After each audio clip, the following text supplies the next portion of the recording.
আসসালামু আলাইকুম এভরিওয়ান। আমার ছোট্ট একটা গল্প, আমি কারো উদ্দেশ্যে বলি নাই, তাহলে শুনুন। হঠাৎ একদিন আমার এক দোস্ত এসে আমাকে বলে, দোস্ত আমরা যে কয়জন একসাথে ছিলাম সবাই তো আমরা বড়লোক হয়ে গেছি, তো তুই শালার এরকমই রয়ে গেলে, তোর মধ্যে কোনো পরিবর্তন নেই, তুই কি কোনো কায়দা কৌশল কোনো কিছুই বুঝিস না?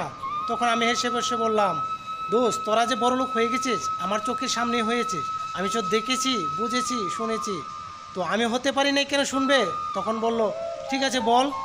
তখন আমি বললাম, দোস্ত আমি গরিবের পয়সা মারতে শিখি নাই, গরিবের রক্ত চোষা পয়সা আমি খেতে খেতে শিখি নেই, তাই আমি বড়লোক হতে পারি নাই।